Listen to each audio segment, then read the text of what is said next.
The new Guild Wars 2 expansion is insanely good. Not only it revitalizes Guild Wars 2 overall after an expansion that was not very good, but it also makes me think what MMOs expansions can really be.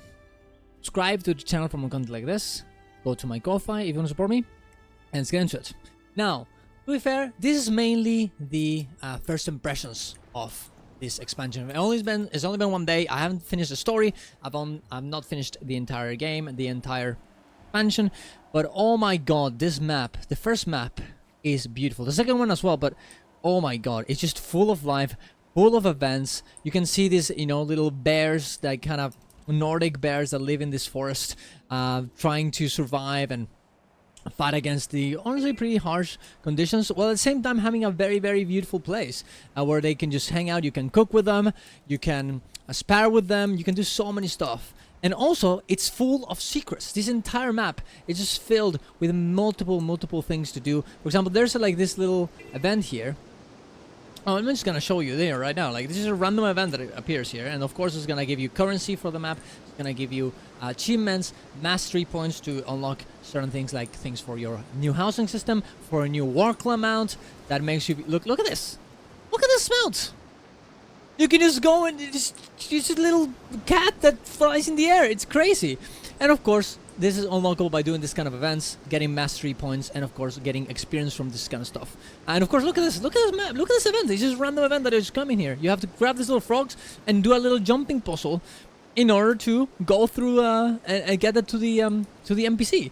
And it's just randomly here, and there's multiple events like this. It's just filled with this kind of stuff. They're all spawning at all times. You can just go inside of this little cave, hidden cave on this spot, randomly, right?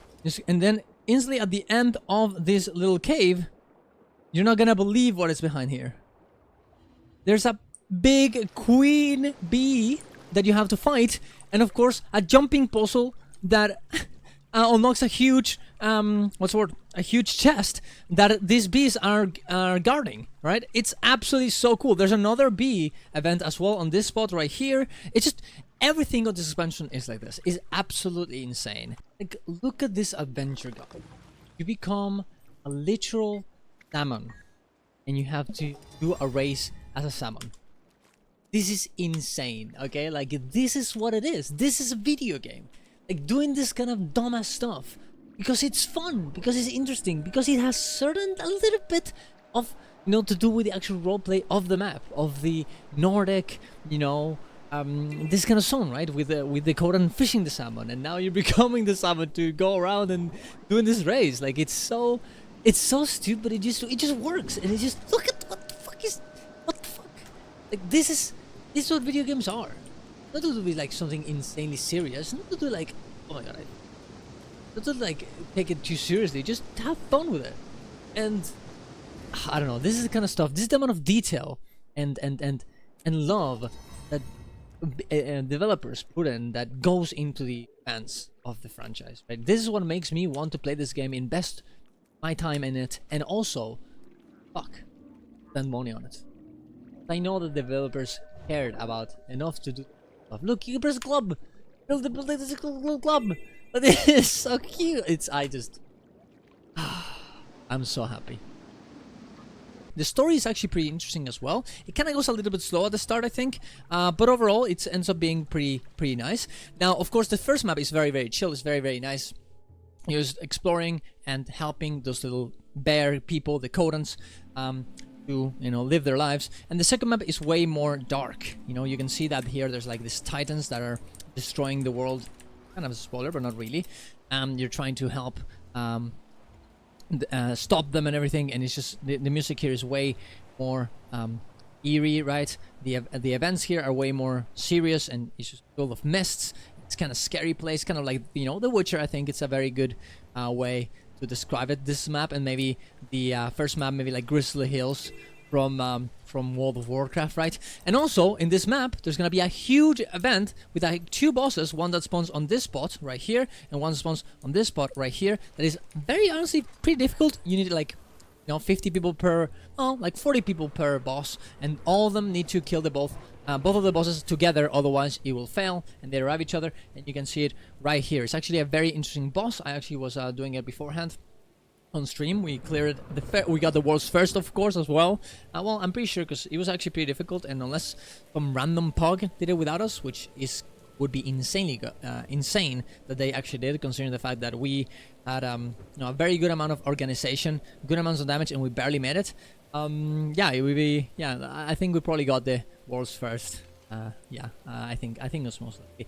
Regardless, it's a very fun event, and I'm very excited. There's a lot of rewards as well from the Wizard's Vault, a lot of things to collect, and we're definitely gonna have to see how this actually ends up looking for the next weeks, if this beautiful content is gonna end up being interesting and replayable.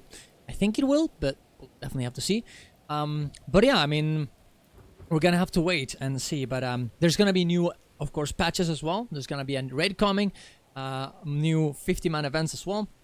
A lot of things going in, and I'm very happy that this expansion is so good, because a lot of people really didn't like the last one, and everyone was kind of losing hope that Renet, the developers of Guild Wars 2, couldn't do this kind of content anymore. This, fun, sometimes difficult, but overall fun and engaging and make the world feel alive. They thought they couldn't do this anymore, but this expansion really shows that they can. And the fact that we're gonna get one expansion like this every year is insane, right? Of course, we're gonna get 2 more maps like this. One in 3 months, and the next one in 6 months. No, actually, no, wait, my bad. 1 in 6 months, 1 in 9 months, and then the next expansion. So it's gonna be very interesting to see how they are. But considering that this is what we have gotten today, I think I'm very excited. I'm very much excited for this. Yeah, and it really seems like, what it seems like, this expansion, it just seems like a video game, a video game to have fun with. No insane, like, too difficult things, no, like, grinds. Even though there are grinds to be done, they don't seem like it's needed. It's just all fun, and that is the most important part. It's nice to have systems that, replenish your, what is the word, your reasons to play the game, but they need to feel like a video game, and if they don't, what's the point? And I think this expansion really does that. And honestly, I'm gonna be looking, if an expansion on any game, whether that is WoW or Final Fantasy, doesn't do this for me, I'm not sure if I'm gonna be interested. I'm sure that maybe War Within, WoW expansion that's coming out on Thursday, might actually do this as well. We'll definitely have to see, but I don't know. I think this is absolutely great, and I'm very excited for the future of Guild Wars 2. Tell me what you guys think. Of course, go to my Twitch to watch me live, and you can ask me questions about the game or anything I've said here before. You can comment down below what you think, and go to my Ko-Fi if you want to support me. Thank you very much for watching, guys. See you guys around. Love you all.